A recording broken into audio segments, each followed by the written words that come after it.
You're currently waking up every day feeling sick and tired of just repeating the same habits over and over again, even though you know that they won't take you to your goals and aspirations. Just know that all it takes to transform your life is one single decision. It's the decision to commit to the process of change. And maybe yesterday was just another day of scrolling to avoid feeling bored, or eating to avoid feeling stressed, watching TV to avoid feeling overwhelmed, and just going to bed feeling like your day was empty. When all you really want to is to go to the gym, get a job you enjoy, eat healthy foods. But when you try those healthier options, when you try to adopt new habits, it almost feels impossible to adopt them in the long run.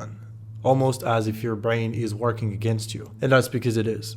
And as long as you don't understand how change works and how to leverage it, you'll feel stuck in these internal loops of change, repeating the same mistakes over and over again. So if you want to reinvent your lifestyle and your life as a result in the next 6 months or so, here are the 5 main steps I would take to come into this process. Look directly at the fire. If you want to change, and I mean truly change, you have to look directly at the fire. You have to stop avoiding the harsh conversation that you need to have with yourself. Because if you want to change, you're going to need durable motivation to back it up. The problem is that most people rely on the wrong kind of motivation. They use the quick and easy motivation driven by an external reward, something that's in their environment, like money, a prize, praises, or encouragements. For example, just going to the gym just to be able to watch another Netflix episode at night, or following their diet during the week just to have a cheat day on the weekend. This kind of motivation relies on bursts of dopamine that aren't enough to keep you engaged in the long term. This isn't sustainable. And for most people, this is the very reason why they quit their healthy habits after 2 weeks. But there's another side of motivation that almost no one talks about, called profound motivation or intrinsic motivation. And this kind of motivation is much more powerful because it's not about chasing pleasure associated with a reward. It's about alleviating the pain associated with a status quo and changing permanently. This motivation will be the only one that's able to sustain the lifestyle changes that you're seeking. Most people turn their back on their daily pain and unhealthy choices. They think that they're not capable of handling it, and they would rather get stuck in their imagination and daydream about fictional alternatives to their lives. And they shouldn't, because the very key to changing their unhealthy habits is to look directly at them. You have to practice what Anna Lemke calls radical honesty. You have to be willing to face the full truth, because that's the only way to take ownership over your lifestyle. You see, motivation is the result of the balance between pain and pleasure. If there's pain and you're in contact with it, your body will then trigger enough motivation for you to change and tip the balance to the other side. Another way of putting this is you can draw unlimited motivation from the pain you feel at the thought of staying the same for the rest of your life. And I was terrified at the idea of being out of shape, feeling sluggish, heavily procrastinating, and non-muscular for the next 10 years. In avoiding your reality and the pain that's associated with it, you need an escape. But if you try to embrace the pain and take a look at it, you'll find control and motivation. That is, if you're willing to look directly at the fire. Slow your life. If you want to alter your lifestyle, then I suppose it's because it's filled with habits that you don't want to cultivate but do regardless. And you do that because you're seeking comfort. Probably because your life is stressful and you need this type of comfort to soothe you and calm you. And just a normal human reaction. The problem is when your coping mechanisms, they slowly degrade your quality and longevity of life instead of improving them. That's when you scroll when you're bored. You eat when you're stressed. You watch Netflix when you're anxious. And you party just to avoid feeling alone. These habits, they take too much space. And the reason why you cannot change right now is probably because they're depriving you of the energy you need to invest in healthier habits to make the change possible. You need to delete before you add. You need to slow down. You need to give yourself enough room to grow. And your current habits, they're probably preventing you from doing so because they condition you to depend on quick and easy rewards, which is totally in contradiction to the lifestyle that you want to lead.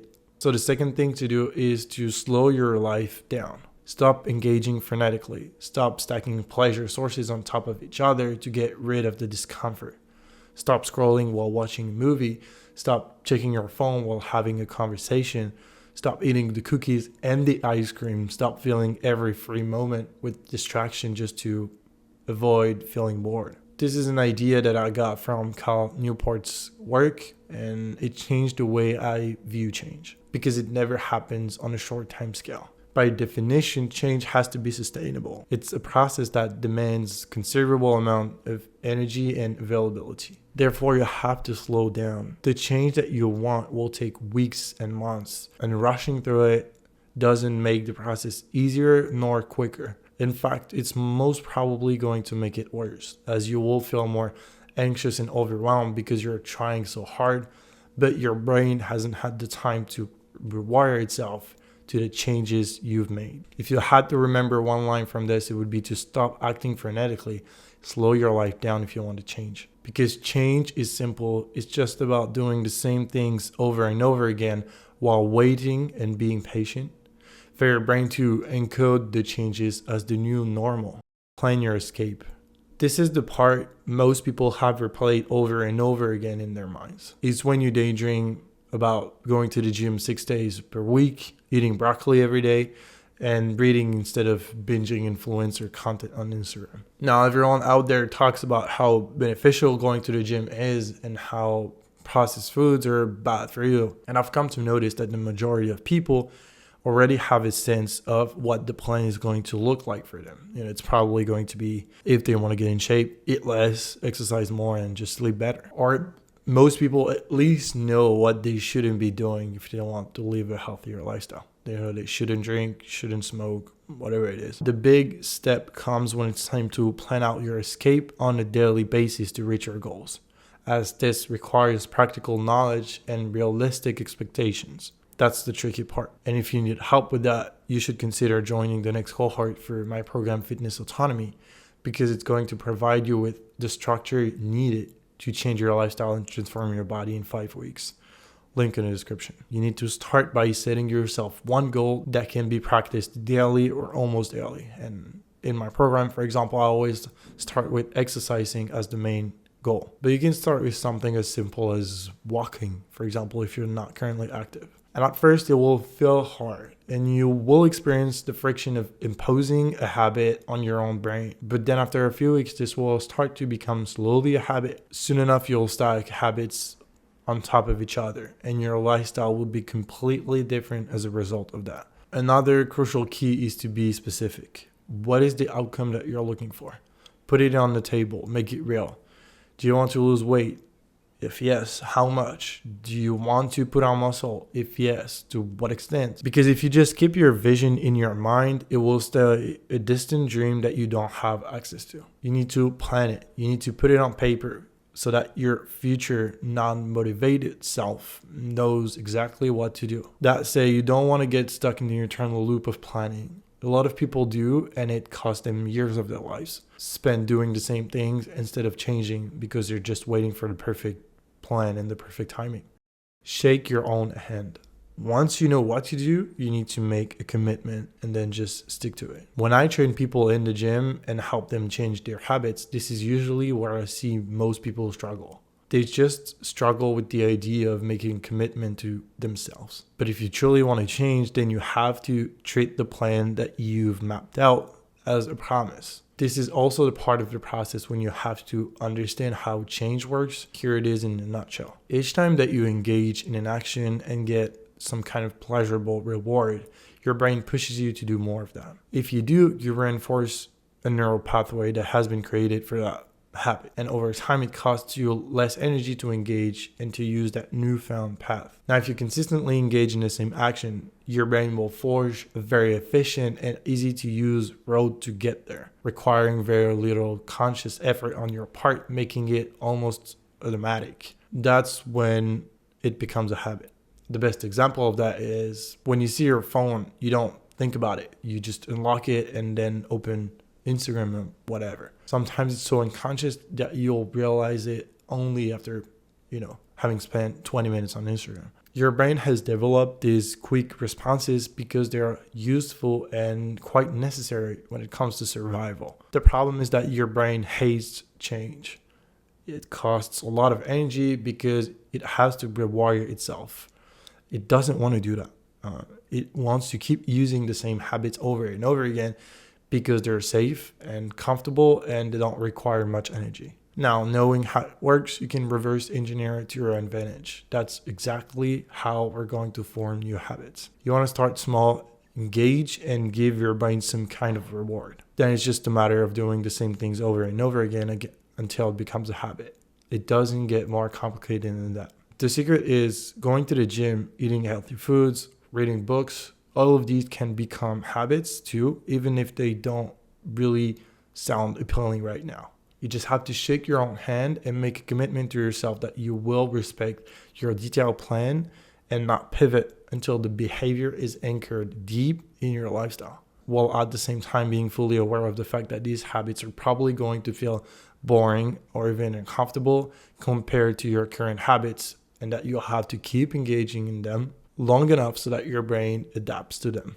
Crafting new habits is really simple. It's just about repetition and consistency. The problem most people will encounter in that they set making walking a daily habit, for example. They will feel motivated at first and they will walk for the first 3 days in a row.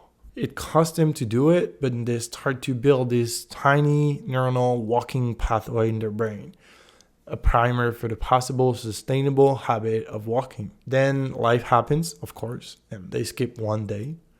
They tell themselves that they're going to pick it up the next day, but then they just skip the second day and the third day. And after the third day, the primer that they had built, it just disappears. So they're going to start from scratch all over again. And people get stuck right here in the beginner's loop that requires patience, as they need to engage enough to start building the new habit so that it sticks long term. You have to be consistent or else nothing matters. Play the game. When you've committed to your plan, it's game time. From now on, it's all about waking up and showing up to the game.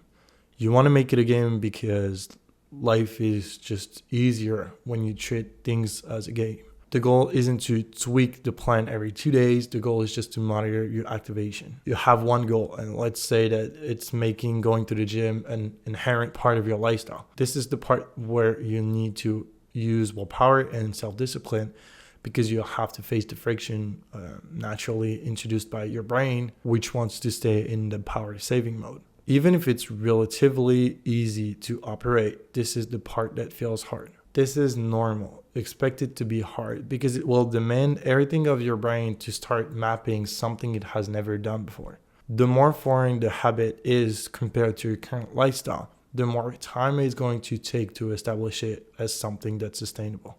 If you haven't been exercising for the past decade, then it's probably going to take you more time to make it a habit than it would someone that has only stopped exercising for a year.